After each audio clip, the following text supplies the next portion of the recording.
The Demise of an Irish Clan. Chapter 4. Sechnaill Ian. The kingship of the Sechnaill Ian became lessened, dropped out of succession, and by 976 Brian Boru asserted control over the whole of Munster. It was during this time that Anleb Curran's daughter and grandson were baptized and given Irish Christian names, Mael, Mór, and Giolla Ciaran. Later, during the Battle of Clontarf in 1014, Brian heralded the claim to the throne of all Ireland, including the land held by the Ostmen. Support, however, by other Irish leaders wasn't forthcoming. A number of clan leaders populating North Leinster and Munster, one being O'Ciardha, were bribed just before the battle. The object was that they should desert with their men to fight the Norsemen, to remove Brian's power in Limerick. This united gathering failed, and Brian won a great victory, although he never lived long enough to reap the rewards, for he was killed in his tent, pitched on the field of battle. Boru's reign shattered the old order. His death allowed Mael Sechnaill II to be High King of Ireland during his demise in 1022. The Ostmen were allowed to remain and develop their towns, which gradually became main centres of importance. All these clans linked to the O'Neills, including the O'Ciardhas, lost political power, and new relationships were formed. Some gained advancement, others declined. The O'Ciardhas started to split up. Part moved to the Kingdom of Man, others to the Isles, and a further group retreated to western Munster, today's County Cork and Kerry, whilst others fled to the hills or joined other clans. The main nucleus of older members continued to maintain their old ways close to the ancestral home. Enjoying large areas of land or what it produced didn't burden the Irish lord or leader. It mattered not to him that another might quote amounts, for he was more concerned about status, according to whom he knew, who served him, and who needed his power and position. This was a major failing in the Irish leadership system, accepting the rank others accorded him, showing greater deference, that the other were the greater lord. When he died, all that deference died with him, and there was turmoil, until the whole lot settled down again, more than lightly, to show a different order. The king was not a judge. He was there to lead his people into war, and to be a chair at the various meetings. However, it was rare that the eldest male descendant or nominating leader was not accepted. He had to be strong, though, strong enough to demand obedience, and having proved his worth with deeds. The pagan Brians, previously known as the Druids, were the lawyers and governed the social system. They were not the poets or Philid, although holding the same high office. Kincora was a stone-built fortress guarding Loch Durd, and was at one time Brian Boru's capital, although Cashel still represented the ancient seat of the Munster kings. Brian first established himself as King of Munster in place of the traditional Inalt King of Cashel in 1002. Mael Sechnaill, King of Tara, who had been ruling since 980, was acknowledged his supremacy. 2 years before, High King Murchertach presented Kincora to the church, where it became the seat for the new Archbishopric of Munster. Gilbert was made Bishop of Limerick about 1106 and appointed papal legate. This action made an alliance between the High King and southern reformers to the traditional head of the Irish Church. The O'Briens moved to their new capital in Limerick, ruling the Ostmen, their vassals. It was at Limerick, called by the Norse name the Lac that salmon fishing was highly valued, becoming a chief industry, and many Viking ships rode at anchor in the Shannon lakes. Ostmen, meaning Eastman, the name given to Christianized semi-Irish settlers in Ireland after 1014, were an established entity before the invasion of England by the Normans. The waves of the sea and salmon depicted on the bottom third of the family coat of arms suggest that the sea that feeds the River Shannon and Loch Derg played an important part in the life of the family, sufficient to be recorded on the O'Ciardha shield.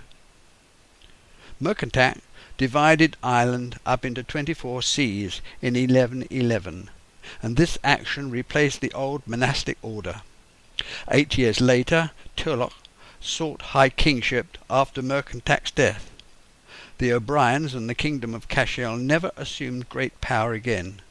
Turlough had his fleet based on Loch Derg and his fortress at Dunloe, which held Connacht and the bridges over the Shannon. Turlough had 23 sons. All had land at the expense of others, taken on as vassals, or else they were thrown out. The aristocracy was so avarice, so numerous, that there was no other outlet for them but war. Munster was divided between 3 of his sons. Murchertach, Dermot and Tack died within a month.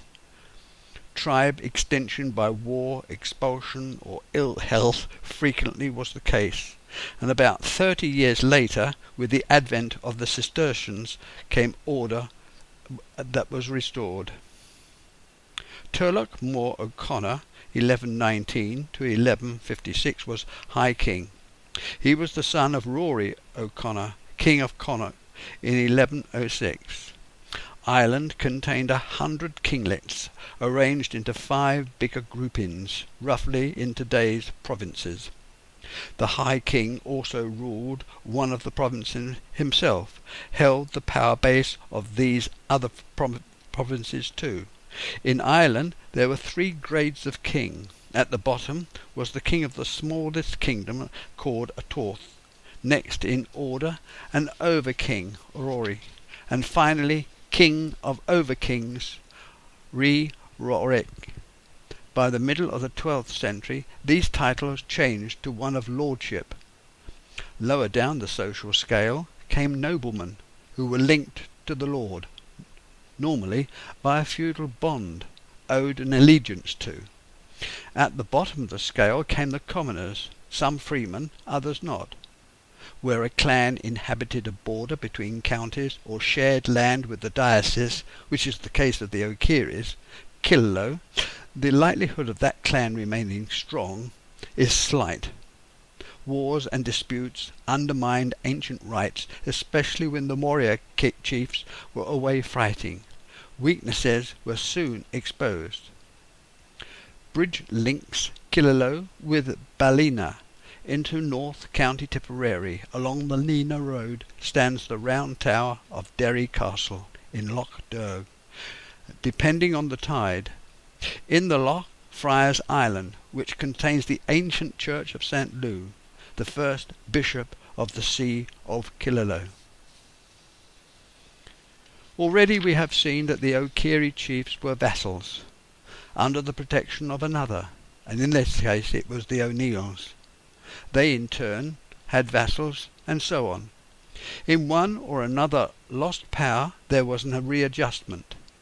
If one clan was split up through inter-clan wars, they lost status, and in some cases the clan became extinct, their land and rights forfeited.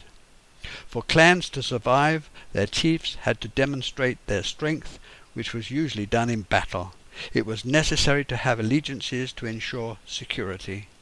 The O'Ciardhas were part of the Inach, as were the O'Sullivans, the O'Donohues, the O'Mahoneys, and possibly the O'Carthys too, as well as others.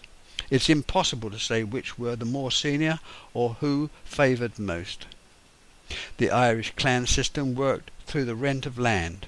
The chief owed his position to an overlord to whom he paid either cash, cattle or service, or all 3 for the land.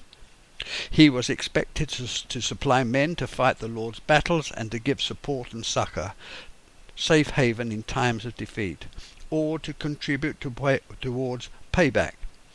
Every family in the clan did similarly, only towards the clan chief.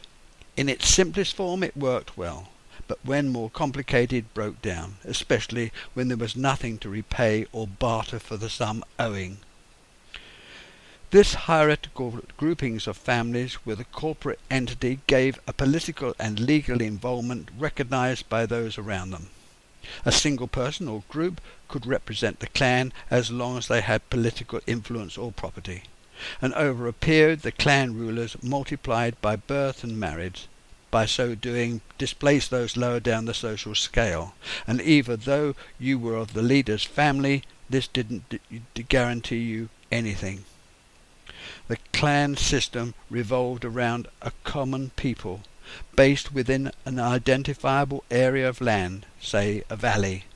It was accepted that a particular man's claim to noble rank and apparel was derived over many centuries. When the dynastic clan covered the population of this area and its founder was accepted as their common ancestor, the chief was born. To marry outside the valley, the community was a rarity. The clan law in Ireland as a customary law, which is slightly different in Scotland and Wales.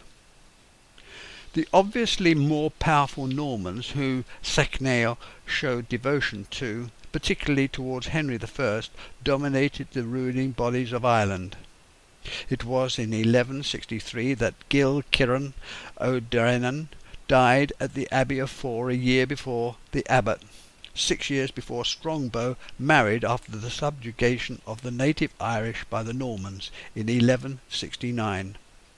Domhnall Mac Lochlein, king of the O'Neill, had total power of southern Ireland until he fell from office. O'Neill of Meath and Alec ruled for over 500 years, and Domhnall lost his power after appealing to Henry II for help. The English invasion, sanctioned and authorized by Pope Adrian in 1155, was led by Henry's Cambro-Norman barons under the call to invade and help Domhnall reclaim his land. And between 1169 and 1171, the Cambro-Normans under the Earl of Pembroke, Richard Fitzgilbert de Clare, the Earl of Strongbow, not only seized all of Leinster and Dublin but also invaded neighbouring provinces too, defeating Rory O'Connor, High King of Ireland. This seizing of land was made under the guise that it was owed, a payback for help received. Henry II demanded and received fealty and tribute from all the surrounding kings. There followed a further diminution of the clans, and O'Ciardha again elected not to show fealty, although a liegeman of O'Neill. From about 1170 onwards, the English began to colonise Ireland. This was to the ultimate detriment of the old order of Gaelic kings. They were never to rule their own provinces again. It was from this point that Clan O'Ciardha began to diminish once more, their lands and titles stolen, being distributed to English sympathisers. In 1171 O'Connor and O'Carroll with others were defeated in battle by Strongbow, established the Normans as supreme.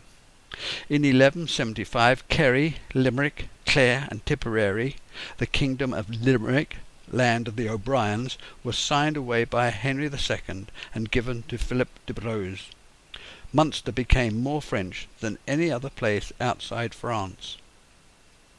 In 1183-5, Gerard of Wales described Ireland as being a land of bogs, wood and lakes in his commentary Topographia Hibernia. This was about the only factual thing that he wrote about the Irish, and was true for most of the north and central plain, at least for the next 500 years, until the land clearing and cultivation took place. What Gerald did predict correctly was that Ireland would not be conquered.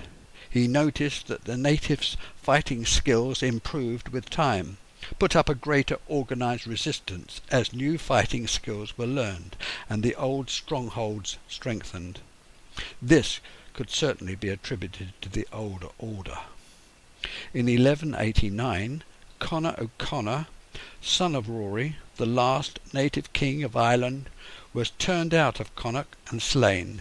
His son, Cathal Carrick, mottoed the Red Hand of Ireland, which was the same as the O'Keeries, claimed the kingship, as did Rory's brother Cathal Crofderg. De Courcy eventually recognised him as King of Connacht, and when Roderick O'Conor Blair died in 1198, he was buried in Clochmanoy. Gaelic Irish power ended. Limerick was fortified by the building of King John's Castle, set on the shores of the Shannon, to quell O'Brien's kingdom of Thomond. In 1202, Crofderg, brother of Ard Ri of the Red Hand, inaugurated king by ancient ceremony at Carn Froit. The English considered him the greatest of all Irish kings. Kilkerry was then considered an unwalled urban settlement. It had many streets and numerous inhabitants, Irish as well as immigrant English. It traded in wool and hides and supported itself with vegetable products. The church and nunnery provided a visiting place for travellers passing through. It covered an area of many hundreds of acres, with Nina, its closest manor town, now owned by Butler, had incorporation conferred upon it, a privileged position. The charter granted that any tenement held for a year and a day was owned, and if by an Irishman, to be declared free as an Englishman. There was, of course, an acceptance that one didn't openly declare and display too many old Gaelic customs. Towns like Nina began to be built up with a gated retaining wall. Forests were felled and new methods of agriculture developed. Masons and stone cutters enticed to construct the walls and houses, helped by the inhabitants who mixed the mortar and carried the stone. The citizens' help was not always voluntary, even though it was for their safety. Laws were passed forcing the population to assist in the work. No one was left out of the labour force. All had to give a hand. If a man couldn't work because of illness or work having to be done in his own business, his wife had to take his place. Nina felt secure, and the town prospered. Churches were extended and rebuilt. Education was ordained as being necessary, and English laws were followed, and a degree of prosperity was felt by all. The English language began to be the common means of expression. Art and science was imported, together with administration of finance and justice. Anglo-Irish dynasties gradually assumed the ruling hand. Enclaves, creating a frontier which undermined the old feudal nobility. Many of those Anglo-Irish families who still occupied seized land. What was continuing feature in this subjugated and colonized land was that the colonists never thought of themselves as being natives, but as Englishmen. The Irish annals describe how King John tried to ensure good relations with the natives, but fell out with the northern king, Ard, as Neil, and the Connacht king Cathal Crofderg of Connacht Blair. Both paid homage, but neither trusted King John. The Norsemen raided Limerick in 831, which they left when driven out by Brian Boru, then the King of Thomond, which became the chief seat of Donal O'Brien, King of Munster. The founder of the cathedral was Bishop O'Brien in 1217. Between 1219 and 1232, Richard de Burgh's nephew Herbert was temporarily in charge of England, and this gave Richard considerable influence. It was his interest in Limerick and Tipperary that gave him such a good base to conquer and subdue Connacht, which he proceeded to do. All this occurred close to the clan land of the O'Ciarys, who had cast their lot in with the O'Connor. The Munster Chronicle reports for 1248 that of the king's sons of Ireland were slain that year. There was a great deal of killing and raiding, endless campaigns, fire-raising, cattle raids, and pillage. The place was in a turmoil. The lordship of Leinster, petitioned between the 5 daughters of William Marshal, husband of Strongbow's daughter Isabel, resulted in Kilkenny being given its liberty from the crown. This was at the end of the 13th century. Another change, just prior to this, was the rise of William, Baron of Naas, a tenant of the Lords of Leinster. The lordship of Ireland granted to Edward I in 1254 and continued by his son, who died in 1327. John Fitzthomas of Offaly, Earl of Kildare, passed on the earldom to his son Thomas, and in 1258 the sons of the King of Thomond and associated nobility, including the O'Ciary, met and conferred supreme authority to Brian O'Neill. Unfortunately, he was killed at the abortive Battle of Downpatrick in 1260. One of Strongbow's knights, Hugh de Lacy, one of the largest landowners in Hertfordshire, were granted the province of Meath, part of Longford, and Offaly, for the service of 50 knights. He in turn doled out lordships, in fact entire baronies and subdivisions of manors, to his followers, who proceeded to erect fortified enclosures to protect new immigrants. Not all this went down well at all with the inhabitants, for in Limerick and Tipperary a sheriff was installed to collect revenues and impart his judicial and military powers. This pressure further pushed the O'Ciary clan into the hills and inaccessible places.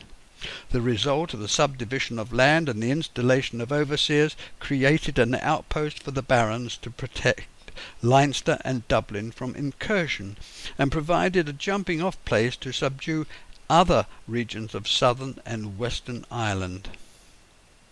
In 1297, Tipperary County was required to send an elected representative to attend the Dublin Parliament. Towns within the county 2 years later, and of both by 1300, this act had the effect of displacing the old order, the Gaelic Irish, the Gaelic nobility. The Normans took over all and imposed themselves, marrying into the Irish leadership, developing the towns and cities for their own. Enormous progress was made to integrate all the population in the new community. Forests were cleared to form cultivated land, new methods of agriculture introduced to produce more food, trade and commercial enterprises contained within the newly built walled towns like Nina. It was a period of prosperity which allowed monastic houses to flourish. This progress later was reversed.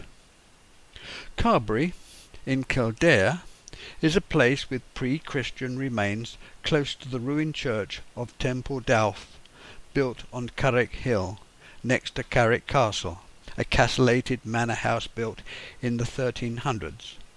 5 years later de Birmingham slew O'Connor, Prince of Offaly, and about 30 of his relatives, and he then went on to appropriate all their lands. The River Boyne rises off this hill to the south, which offers a good view over the great central plain.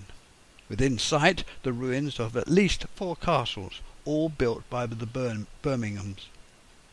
A few years later a Gaelic reconquest swept away many of the Anglo-Irish ruling bodies, their manorial systems and associated village settlements.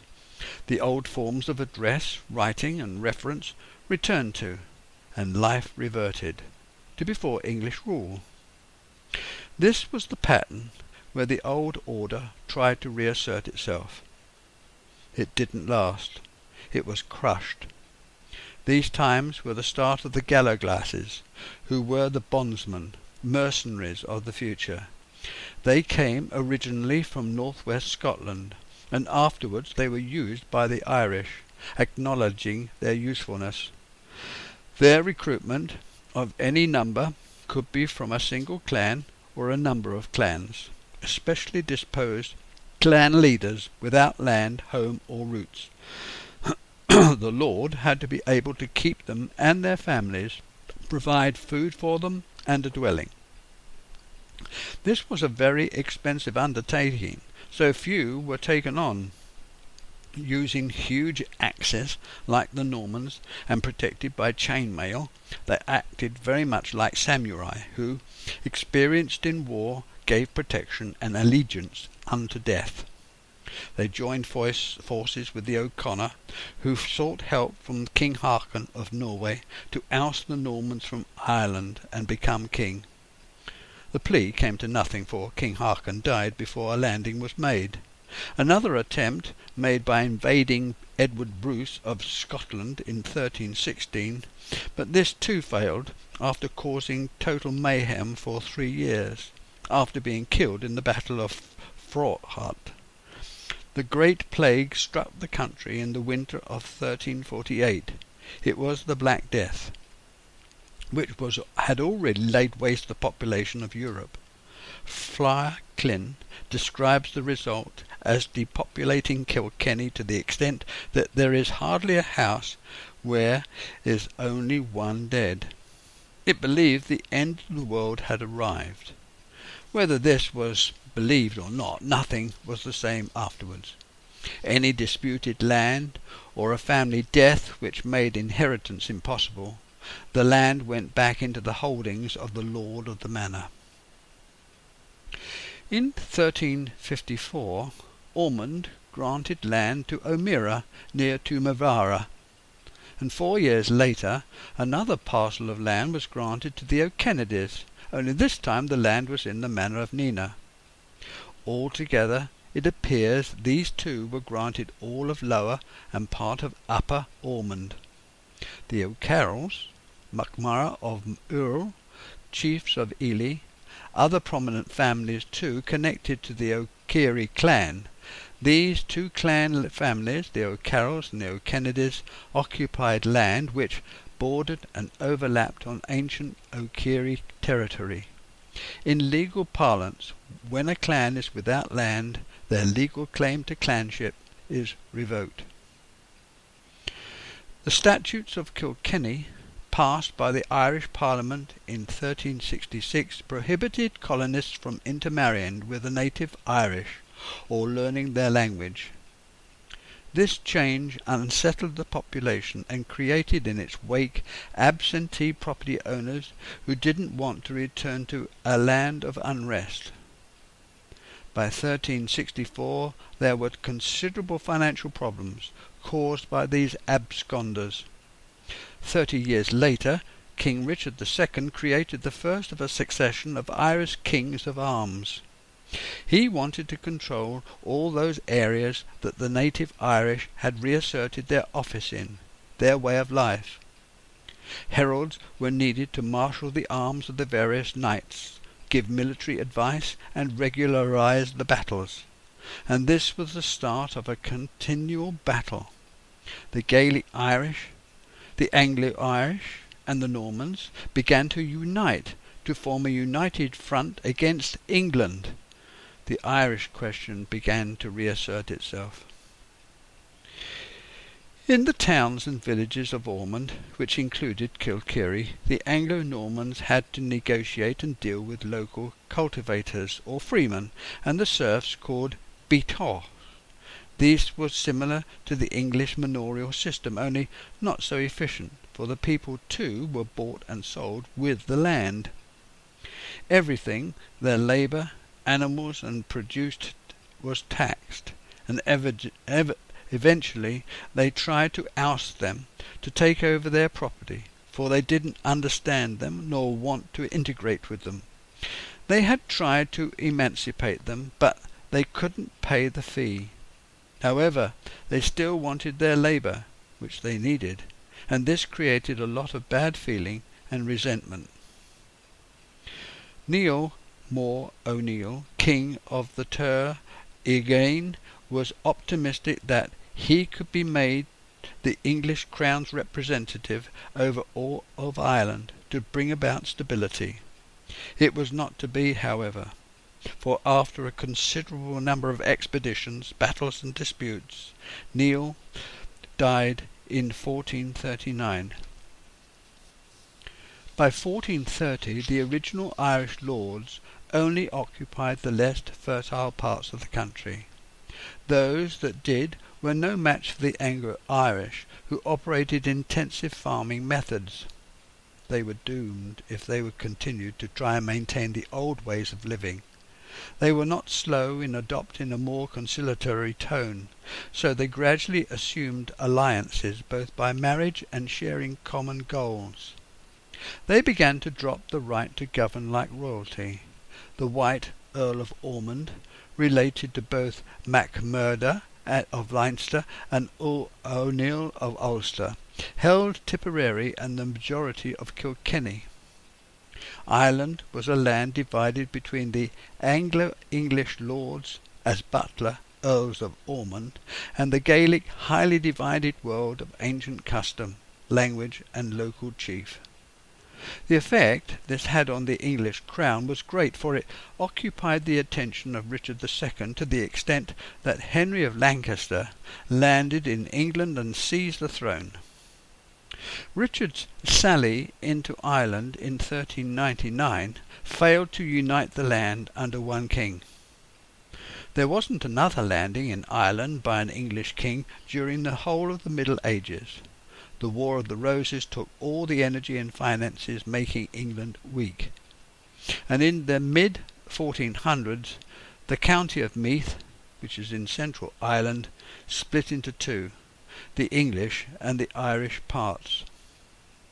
The Pale was a fortified earthen rampart built in the 15th century to enclose the royal administration lands of Louth, half of Meath and Kildare, including Dublin, and became known as the Pale from Palinate, territory of feudal or sovereign lord.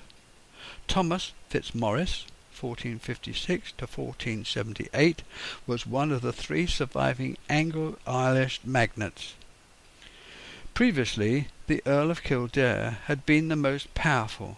However, the earls continued to assert their right to maintain their own land even when faced by intervention by Edward IV and Henry VII. The Gaelic Irish chiefs began to assert themselves, for they were now versed in better ways of making war. They had benefited from previous struggles, and this was not the time to build, but to claim back lost land. This inattention, ruination by neglect, was to happen to castles, churches and monasteries. Local people, able to carry the heavy loads away, stripped them of their lead, stone and wood. The demolition and destruction mainly affected estates and properties of vacant absentee owners. In 1534, Thomas, Lord Offaly, the son of the 9th Earl of Kildare and leader of the Anglo-Irish, declared to be the king's enemy. He was after the governorship of Ireland, and that stirred up a pot of rebellion, again put down in no short measure by Skiffington, Henry VIII's representative.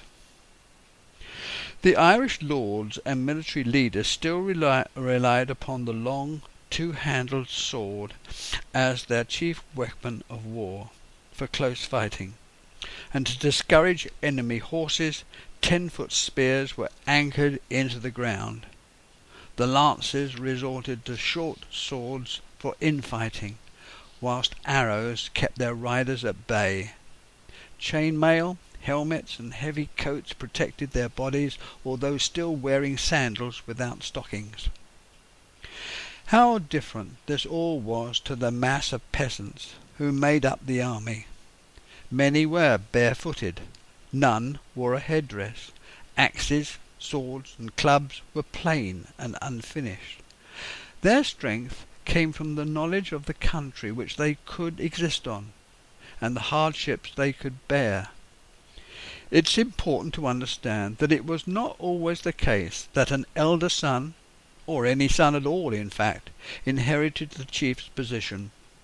Naturally, the chief, before he died, tried to ensure his son did take over his position, and to that end he trained his son in such a way that this would happen. However, as I say, that was not always the case. Quite often, when a chief died, the elders, who they wanted to lead them, asked the clan, and this was done by a show of hands. Normally it went to the strongest, the champion, the one who couldn't be challenged. On the other hand, the old chief's lands were doled out according to the antiquity of the person to the clan elders, and not necessarily to his family and his sons.